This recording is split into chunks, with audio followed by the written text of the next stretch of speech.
So we've been talking about wow. Spectre 6 and the orphan of Lothal is what I like to call him. Aladdin. Yeah, Aladdin. Yeah.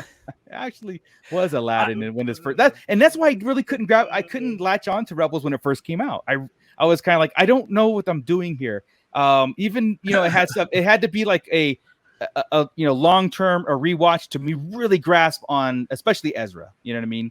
Ezra was annoying to me, but so was Ahsoka. Oh, he was. Yeah, So, exactly. And then what was it? By season 3, Ahsoka was badass. By season 3 of Rebels, Ezra was badass. It was just, man. I mean, number one, his lightsaber was incredible. He had the blaster the that blaster also saber. was a lightsaber.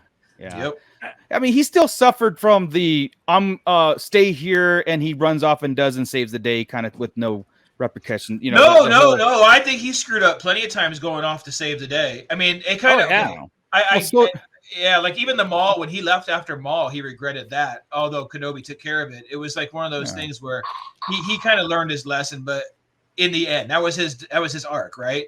By the end of that season, he had kind of learned his lesson not to go off and be a chucklehead. Yeah. But it did take that long. He didn't necessarily learn it after Malachor. Right. Which is what he kind of should have. Matter of fact, after that season, when Kanan was gone blind, right, and everything else was going on, he was sitting there still opening up the holocron.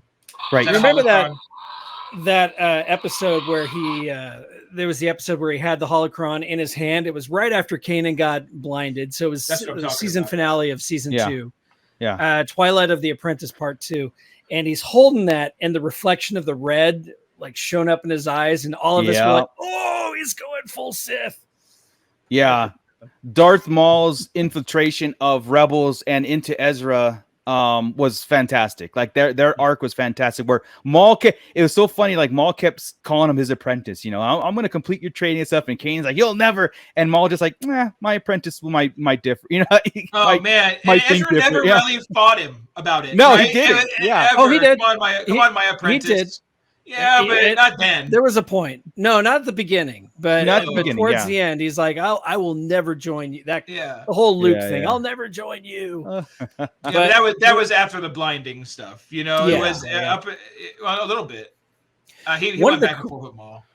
One of the coolest things I thought about Ezra was his connection to the wildlife on Lothal specifically. Yes, not just the wildlife on Lothal, though. He could also reach out to just about any creature in the forest. The Purgles, eventually the spiders on Chopper Base, and the Lothcats and the Lothwolves. He was having visions of Lothcats in season 2. What's that? Didn't he do the shadow creatures on that? Was that him, or was that Hera and Sabine only?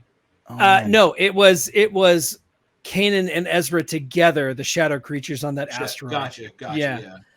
That was whenever Kanan was trying to teach. I think Kanan could sense that he had a special connection to the wildlife, so he tried to hone that skill in him, and then Ezra just took it to the next level. Yeah.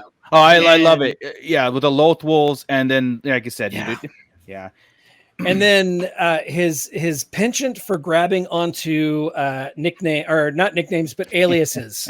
Jabba the Hutt. He went by Jabba the Hutt. He's very well versed in Star Wars lore out there. He knew who Jabba the Hutt was. He knew who Lando Calrissian is. You know what I mean? Like you're on Lothal. You're an orphan of Lothal, and somehow he got the information. Like but that's who he told Molly was, not Jabba. He told Molly. Yeah. Jabba the Hutt. Yeah. Jabba. It's so funny. He was that character that was very annoying at the beginning, and then by season, I want to say probably after season 1, whenever he got the scars on his face and he started maturing, you started learning more about his family and about what he had gone through.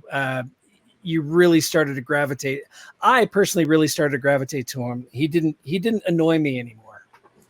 He would still have those episodes where I'm like, okay, just shut up.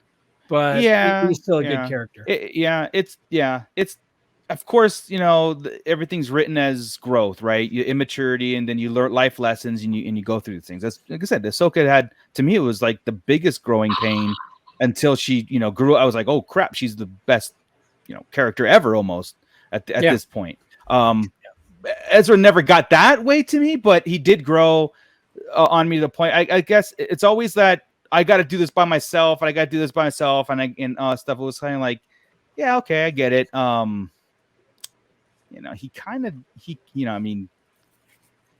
did he get Kanan killed? I mean, like it was Kanan sacrificed himself to save Ezra, but Ezra put him in that situation. It's like Hera put him in that situation.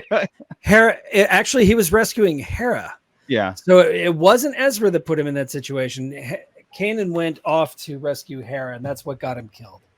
Had Ezra had his way, he would have pulled him out of there and ruined the timeline, and things would have gone kablooey. Yeah, but I wasn't at the where Ezra and Sabine were out there. They pulled out, and then Hera got herself captured, and then Kanan went to go get Hera. I think that's how. Again, it was the result of it, because they went to bomb the place or whatever. That was Hera. That was Hera's doing right there. Hera went to the Calicori, got herself caught. That's it. Yeah, but I thought it was trying to rescue Ezra, and then got herself captured, and then Kanan captured her, and then got himself killed. I don't know. I have to. No, they all went in there. They flew on those fake things. They flew in the gliders, right? Hera was all loopy. They went out. They got over. It was Hera being caught. It was Ezra's fault about the eyes. Yes, the eyes. Ezra okay, definitely. Yeah, his blind trust. It's funny. His blind trust in Maul ended up blinding Kanan. So yeah.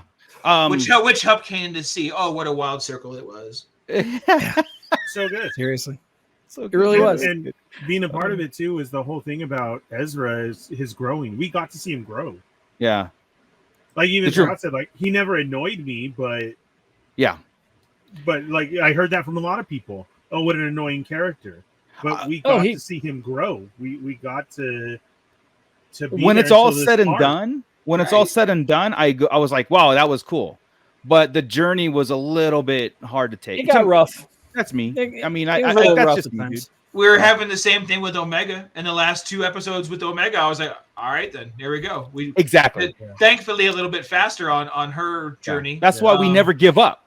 That's why we don't go, oh, I'm not watching this anymore. Right. Yeah, I liked his journey though.